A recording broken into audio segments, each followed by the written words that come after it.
আমি সৰুদীয়া ছাত্ৰ সন্থাই যি মৌলিক সমস্যাসমূহ আছিলে এই সমস্যাসমূহৰ সমাধানৰ কাৰণে আমি আন্দোলন কৰি আহিছিলোঁ আৰু কেইবাবাৰ আমি মাননীয় মুখ্যমন্ত্ৰী মহোদয় আৰু প্ৰধানমন্ত্ৰী ডাঙৰীয়া গৃহমন্ত্ৰী অমিত শ্বাহ ডাঙৰীয়ালৈকে আমি স্মাৰকপত্ৰ প্ৰদান কৰি আহিছোঁ। ট্ৰাইবেল বেল্ট ব্লকসমূহত অবৈধভাৱে যিসমূহ ভূমি বেদখল হৈ আছিলে সেই বেদখলসমূহ মুক্ত কৰিবৰ কাৰণে আমি দাবী জনাই আহিছিলোঁ। ইতিমধ্যে আপোনালোকে অৱগত যে কামৰূপ মেট্ৰ' জিলাৰ যি ডিমৰীয়া ট্ৰাইবেল ব্লকৰ কচুতলি অঞ্চলত যোৱা কেইবাদিনৰ আগত তাত যিসকল অবৈধভাৱে বেদখল কৰি ভূমি ৰাখিছিলে সেইসমূহ ভূমি বেদখলমুক্ত কৰি গভৰ্ণমেণ্টে এটা পদক্ষেপ গ্ৰহণ কৰিলে। সেইটো আমি গভৰ্ণমেণ্টক অসম চৰকাৰক ধন্যবাদ জ্ঞাপন কৰিছোঁ। ট্ৰাইবেল বেল্ট ব্লকত ইতিমধ্যে নগাঁও জিলাত 7টা, মৰিগাঁও জিলাত 7টা আৰু মধ্য অসমত হোজাই জিলাত 2টা বেল্ট ব্লক আছিল। এই বেল্ট ব্লকসমূহত বহু ভূমি অবৈধভাৱে বেদখল হৈ আছে। যেনেদৰে আজি কচুতলি অঞ্চলত যেনেদৰে অবৈধভাৱে বেদখল কৰা ভূমিসমূহ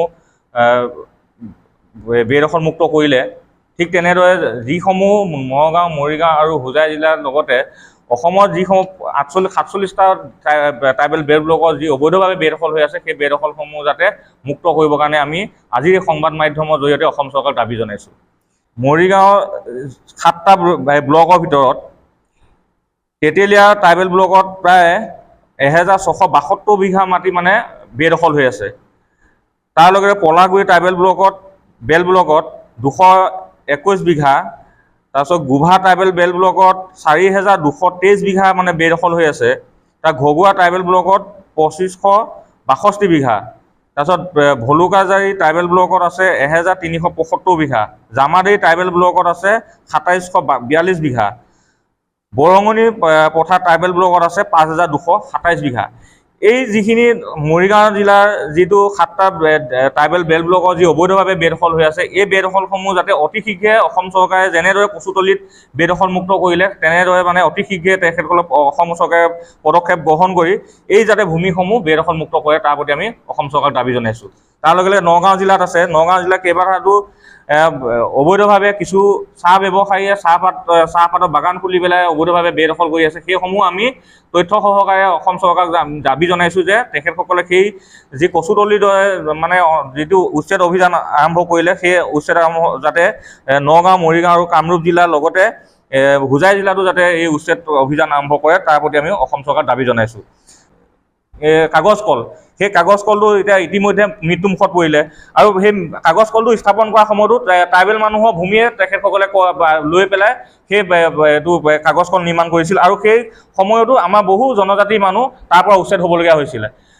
ইতিমধ্যে অসম চৰকাৰে যিহেতুকে এটা পদক্ষেপ গ্ৰহণ কৰিছে যে টাটা চঞ্চক তাত ছেমি কণ্ডাক্টৰৰ কাৰণে প্ৰজেক্ট আৰম্ভ কৰিবৰ কাৰণে ভূমি আবণ্টন দিছে, আমি তাক আদৰণি জনাইছোঁ। কিন্তু তাৰ লগে লগে আমি এটা কথা ক'বলৈ বিচাৰিছোঁ যে তাত যিহেতুকে ছেমি কণ্ডাক্ট হ'ব, সেই ছেমি কণ্ডাক্টৰ যাতে আমাৰ যিখিনি থলুৱা নিবনুৱা আছে, জনজাতিৰ নিবনুৱাসমূহ আছে, সংস্থাপনৰ ব্যৱস্থা গ্ৰহণ কৰিব লাগে, সেইটো আমি দাবী জনাইছোঁ। পেপাৰ মিলত ছেমি কণ্ডাক্টৰ বাহিৰেও যিখিনি ভূমি আবণ্টন হৈ আছে সেই ভূমিসমূহ যাতে আগতে কাগজ কল নিৰ্মাণ কৰাৰ সময়ত যিহেতুকে ভূমিসমূহ জনজাতি মানুহ আছিলে, সেই যিখিনি ছেমি কণ্ডাক্টৰ বাহিৰে যিখিনি ভূমি আছে সেই ভূমিসমূহ যাতে গৃহস্থসকলক ঘূৰাই দিয়ে, জনজাতি আগত যাৰ ভূমি আছিলে তেখেতসকলক ঘূৰাই দিবৰ কাৰণে আমি দাবী জনাইছোঁ। অসম চৰকাৰ আৰু ছেমি কণ্ডাক্টৰ যিসমূহ প্ৰকল্পৰ বিষয়া আছে, জ্যেষ্ঠ বিষয়াসকলৰ আমি অসম চৰকাৰ তাৰপিছত ছেমি কণ্ডাক্টৰ কোম্পানী বিষয়াসমূহ আৰু সংগঠন আমি এটা আলোচনা মিলিত হ'ব বিচাৰিছোঁ। যিহেতুকে আমাৰ দাবীসমূহ আছে, আমি সেই দাবীসমূহ যাতে অসম চৰকাৰৰ লগত আলোচনাৰ মাধ্যমেৰে সমাধান কৰিবৰ কাৰণে প্ৰয়াস কৰোঁ, তাৰ প্ৰতি আমি অসম চৰকাৰক দাবী জনাইছোঁ।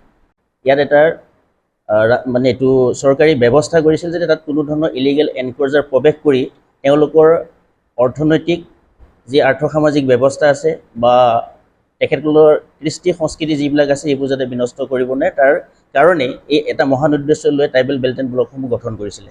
কিন্তু কাৰ্যত ই প্ৰশাসনত পৰিণত হৈছে যে অসমত 47টা ট্ৰাইবেল বেল্ট এণ্ড ব্লক আছে। এই ট্ৰাইবেল বেল্ট ব্লকৰ হেজাৰ বিঘাৰ মাটি এতিয়াও ইলিগেল এনক্ৰ'চাৰে দখল কৰি আছে। আমি এইটো আহ্বান জনাইছোঁ যে ইলিগেল এনক্ৰ'চাৰবিলাকক তাৰ পৰা ইভিকশ্যন কৰিব লাগে, ছাৰাউণ্ডিং এৰিয়াৰ পৰা ইভিকশ্যন কৰিব লাগে আৰু কচুতলিত হোৱাৰ যিটো উল্লেখযোগ্য যোগাত্মক যিটো ঐতিহাসিক সিদ্ধান্ত অসম চৰকাৰে মানে এইটো উচ্ছেদ কৰিলে, একেধৰণকে সমান্তৰালকৈ অন্যান্য অসমৰ ট্ৰাইবেল বেল্ট ব্লকসমূহৰ পৰাও যিমান ইলিগেল এনক্ৰজাৰ আছে এইবিলাকো ইভিকশ্যন কৰিব লাগে। এইটো হ'ল প্ৰথম দাবী। মানে হিষ্টৰিক যিবিলাক প্লেচ, এই ঐতিহ্য ক্ষেত্ৰসমূহ সংৰক্ষণৰ কাৰণে সেই এলেকাৰ 5 কিলোমিটাৰ ভিতৰত কোনো ধৰণৰ মাটি ক্ৰয় বা বিক্ৰয় কৰাটো তেওঁলোকে ইতিমধ্যে চৰকাৰে সিদ্ধান্ত এইটো বন্ধ কৰিছে। এতিয়া আমাৰ ইয়াতো প্ৰাগৈতিহাসিক যুগৰ পৰাই গোভা ৰাজ্যৰ নেতৃত্বত, ৰজাৰ নেতৃত্বত ঐতিহাসিক উত্তৰ পূৰ্বাঞ্চলৰ আটাইতকৈ ডাঙৰ মেলা জোনবিল মেলা আছে। গতিকে জোনবিল মেলা ছাৰাউণ্ডিং এৰিয়াত থকাৰ সন্দেহযুক্ত যিমানবিলাক ব্যক্তিয়ে এই মাটিসমূহ অধিগ্ৰহণ কৰি আছে সেইটো এটা ছাৰ্ভে কৰিব লাগে চৰকাৰৰ তৰফৰ পৰা, স্থানীয় প্ৰশাসনৰ জৰিয়তে।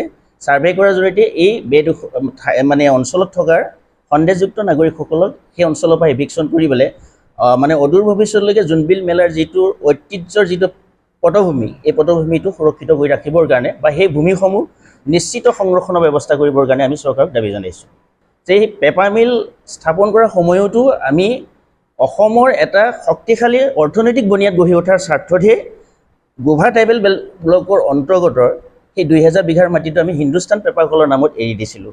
কাৰণ আছিল তিনিটা।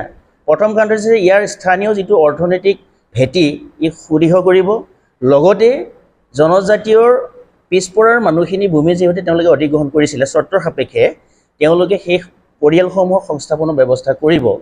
কিন্তু সময়ত ভূমিটো অধিগ্ৰহণ কৰা হ'ল, কিন্তু সেই পৰিয়ালসকলক সংস্থাপনৰ ব্যৱস্থাও কৰা নহ'ল বা ক্ষতিপূৰণ দিয়াৰ ব্যৱস্থাও কিন্তু কৰা নহ'ল। তদ্ৰূপ একেলেখীয়াকৈ এতিয়াও ছেমি কণ্ডাক্টৰ প্ৰতিষ্ঠাৰ কাৰণে অসম চৰকাৰে মাটি আবণ্টন দিছে, মানে তাত ছেমি কণ্ডাক্টৰ কোম্পানীটো স্থাপনৰ কাৰণে। গতিকে এইখিনি সময়ত আমি পুনৰবাৰ দোহাৰিব বিচাৰিছোঁ বা আমি চৰকাৰক পুনৰবাৰ এই কথাটো উল্লেখ কৰিব বিচাৰিছোঁ যে পূৰ্বৰ যিহেতু 2000 বিঘা মাটি পেপাৰ কলৰ নামত তেওঁলোকে অধিগ্ৰহণ কৰিছিলে, এতিয়া বোধহয় সেই কোম্পানীটো স্থাপনৰ ক্ষেত্ৰত হয়তো বহুত বেছি মাটিও দৰকাৰ হ'ব পাৰে বা 2000 মাটিৰ প্ৰয়োজন নহ'বও পাৰে। মানে এই কোম্পানীটো স্থাপন কৰিবলৈ প্ৰয়োজনীয় যিমান ভূমি তেওঁলোকে আবণ্টন পাইছে তাৰ বাহিৰে যিখিনি ভূমি ৰখি যাবগৈ পূৰ্বগৰাকীসকলক ঘূৰাই দিয়াৰ কাৰণে আমি এটা দাবী উত্থাপন কৰিছোঁ। ইতিমধ্যে আমি জিলা উপায়ুক্তৰ জৰিয়তে যোৱা পৰহি দিনাখন অসমৰ মুখ্যমন্ত্ৰী ডাঙৰীয়ালৈকে এই দাবীসমূহৰ ওপৰত এক দাবী সম্বলিত স্মাৰকপত্ৰ আমি প্ৰেৰণ কৰিছোঁ। আমি আশা ৰাখিছোঁ যে আমি সেই ছেমি কণ্ডাক্টৰ উচ্চ পদস্থ বিষয়াৰ সৈতে আৰু অসম চৰকাৰৰ থিয় ছাত্ৰ সন্থাৰ প্ৰতিনিধিৰ মাজত এটা মানে ত্ৰিপাক্ষিক বৈঠক আয়োজন কৰাৰ কাৰণে আমি দাবী জনাইছোঁ যে এই বিষয়ত আমাৰ বহুত ক'বলগীয়া আছে। ইভিকশ্যন কৰাৰ পিছত এই ইলিগেল এনক্ৰ'চাৰবিলাক আচলতে কোন উৎসৰ পৰা আহে আৰু ইভিকশ্যন কৰাৰ পিছত এই মানে ইলিগেল এনক্ৰ'চাৰবিলাক যায় ক'লৈকে, ইয়াৰ কোনো তথ্য অসম চৰকাৰৰ হাতত নাই।